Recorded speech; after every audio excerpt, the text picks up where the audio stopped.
భగవద్గీతలో విషాద యోగం పేరిట ఒక అధ్యాయం ఉంది. విషాదం అనేది యోగం ఎలా అవుతుందంటారు? బాగుందమ్మా, నిజమే. యోగము అంటే కలయిక. పతంజలి చెప్పినటువంటి యోగ సూత్రాల్లో యోగం అనేటువంటి పదం అది వేరనుకోండి. యోగ చిత్తవృత్తి నిరోధక అంటాడు. చిత్తవృత్తిని నిరోధించేటువంటి దాన్ని యోగం అని ఆయన అంటాడు. కానీ యోగం అనే పదానికి మామూలుగా ఉన్నది ఏంటంటే భగవంతుడితోటి కలయిక అని. విషాదం యోగం ఎలా అవుతుంది? కానీ భగవద్గీత విషాద యోగంతో మొదలవుతుంది. అర్జునుడికి విషాదం కలుగుతుంది, దుఃఖం కలుగుతుంది. ఆ దుఃఖం నుంచి అతన్ని ఆధ్యాత్మిక మార్గం యొక్క గమ్యం వైపు, చిట్ట చివరి ఏదైతే ఉన్నదో దాని వైపు తీసుకెళ్ళటానికి భగవద్గీత పుట్టింది స్వామివారు. అందువల్ల విషాదాన్ని యోగం కింద మార్చాడు భగవంతుడు.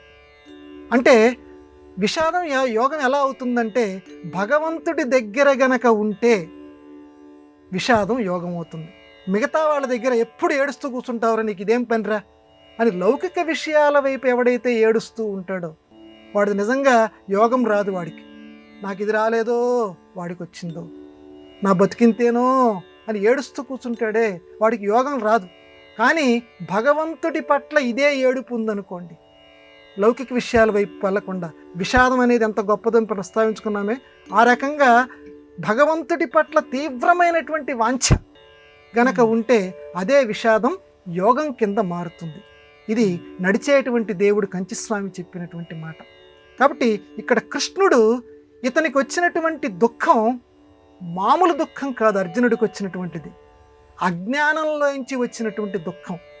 నా తాతలు, నా తండ్రులు, నా మనవళ్ళు వీళ్ళు నా ఎదురుకుండా ఉంటే నేను యుద్ధం చెయ్యాలా, వాళ్ళతోటి నేను యుద్ధం చేయాలా, వాళ్ళని నేను చంపాలా, నేను యుద్ధమే చేయను. ఒక అజ్ఞానంలోంచి వచ్చినటువంటి దుఃఖం. అప్పుడు స్వామివారు ఆ భగవానుడు కృష్ణం వందే జగద్గురుం ఈ విషాదాన్ని ఒక యోగం కింద మార్చాడు, భగవంతుడితోటి కలయిక కింద మార్చాడు. ఎలా మార్చాడంటే ఆత్మజ్ఞానం నేర్పాడు. నాయన, నువ్వు చంపకమునిపే వీళ్ళందరినీ నేను చంపేశాను. అంటే అన్నిటికంటే గొప్పది భగవద్జ్ఞానం, ఆత్మజ్ఞానం. ఆ ఆత్మజ్ఞానాన్ని అర్జునుడికి ఉపదేశించడానికి విషాదాన్ని ఒక యోగం కింద మార్చాడు. కాబట్టి విషాదం అనేటువంటిది యోగం కింద ఇక్కడ పరిగణించి మొట్టమొదటి పేరు దానికి అది పెట్టారు భగవద్గీతకి. అందువల్ల మన సినిమాల్లో ప్రస్తుతం లౌకిక జీవితంలో కూడా విషాదం నుంచి మొదలైపోయి చిట్ట చివరి సుఖాంతం ఎలా అవుతుందో భగవద్గీత కూడా విషాదం నుంచి మొదలైపోయి చిట్ట చివర కృష్ణుడి యొక్క విశ్వరూప సందర్శనతోటి మనకి చక్కగా ముగిస్తుంది. ఎత్ర యోగేశ్వర కృష్ణు. కాబట్టి విషాదం నుంచి ఉన్న జీవితాలు సుఖాంతం కావాలి, అది చెప్పడానికి భగవద్గీత మనకు చక్కగా విషాద యోగం అని పెట్టింది.